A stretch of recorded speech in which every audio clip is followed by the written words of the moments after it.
Dr. Berkner, I understand that you were in Moscow attending an international scientific meeting at the time of the U-2 plane incident.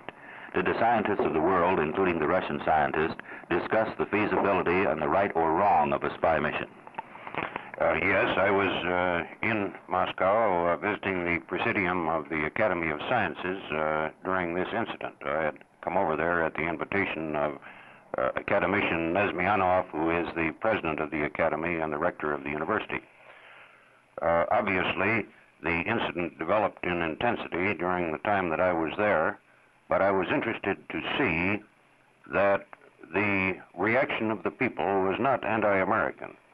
At no time was I insulted or was there any incident. Quite to the contrary, I was received very graciously and even cordially in most places.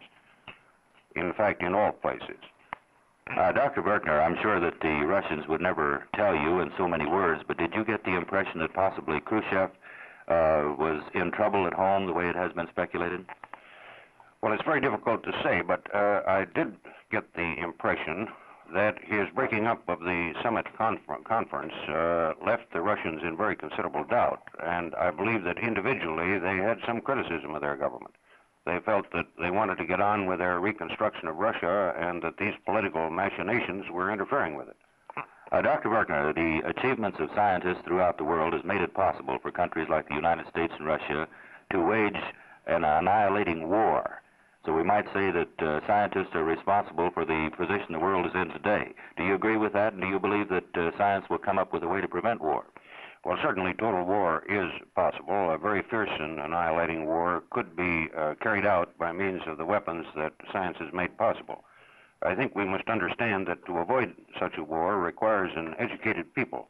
We must remember that all of science can be used for man's welfare or for his detriment, and which way it's used depends upon the way that people act in their government.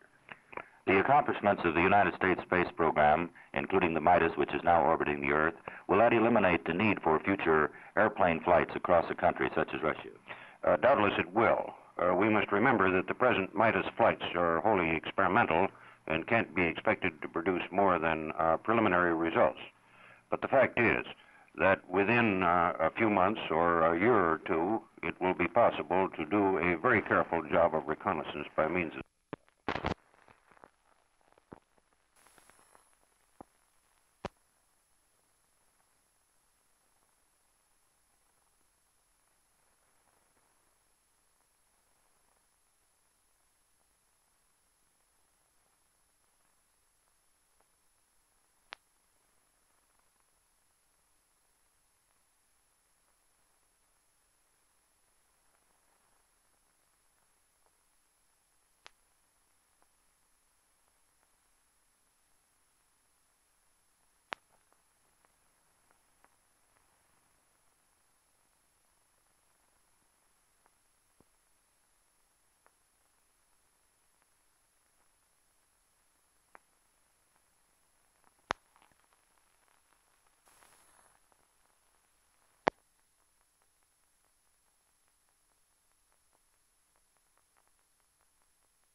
Turkey is very prominent in the news tonight.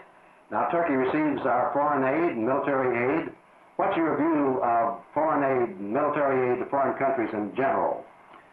Well, you've asked a specific question and then given me an opportunity to give you a general answer. As far as our entire foreign aid program is concerned, number one, our government is not an eleemosynary organization. I think the whole thing is unconstitutional. Number two, it has not stopped communism. Communism has swept over a fourth of the Earth's globe and has enslaved 900 million people since the end of the war. Number three, the people who need help, the hungry people, have not been fed. Most of our foreign aid money, I think, according to the reports that I can get, have gone rather into the hands of politicians rather than to the people who need it. So, despite the fact that Turkey is a very fine country and a country, I think, that would help us if we were in trouble, and always has. Is Yugoslavia getting foreign aid? Yugoslavia has been getting foreign aid ever since the end of the war. Many communist countries have, in fact, all of them have. We've been holding communism up with our foreign aid. We've been letting them expand off of the largesse of the income tax, the taxpayers of America. What reaction have you been getting on your radio program Lifeline to the summit conference in Khrushchev? Well, in the last 10 days, the greatest reaction that we've ever gotten in the almost 2 years we've been on the air. We've received thousands of letters from people across the country saying, Mr. Poucher, for 2 years you've been telling us the truth about Khrushchev and communism, and now he himself has demonstrated exactly what you've been telling us. We're very muchly encouraged that the world is...